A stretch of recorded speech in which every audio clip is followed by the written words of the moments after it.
for us as African Americans to collect art to accumulate another asset class.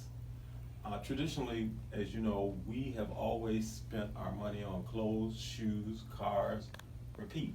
Clothes, shoes, cars, repeat. And then what happens to those things after we collect those or buy these things and use them for the moment?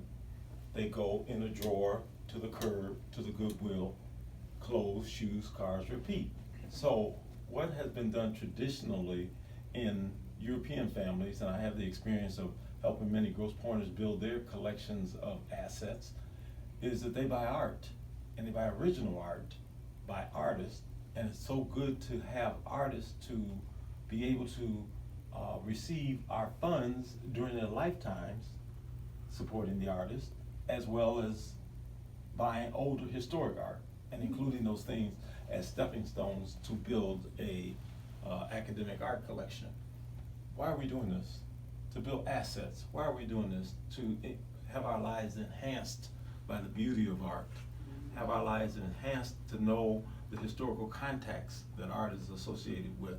And I say that because sometimes we know artists or have run across artists in our lifetimes, and we have their works in our own collection, which accrue value. Value is just like stocks. Ford Motor Company got multi-millions of shares of stock, but you only got one painting in your collection that belongs to Leroy Foster, or to Priscilla Pfeiffer, or to Joan Britton, or to Harold Braggs, or to various artists who are in this community or outside of this community.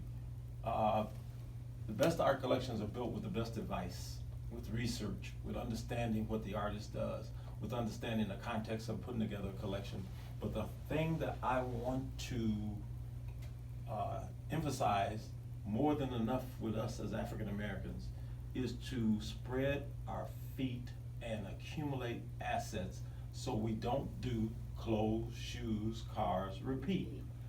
Clothes, shoes, cars, repeat. And all of those things are beautiful at the moment, for the moment, but they have no appreciating value to pass on and transition to our heirs. And that's something we've got to learn to do, because every generation should not have to start out over again.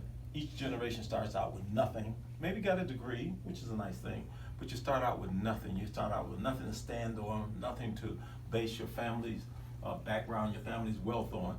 And this is often achieved in the mainstream art world through art.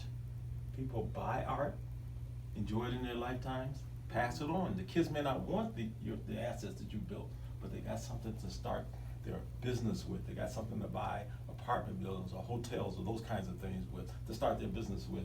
And that's something that I'm hoping that the Torch of Wisdom Foundation will be able to impart on the people who come to our auction, which is coming up on September the 30th, here at the Torch of Wisdom building. And what we will have is an array of selected and curated great quality art from people who are serious art collectors, who are focused on art. And those things will be presented and auctioned off to Torch of Wisdom members.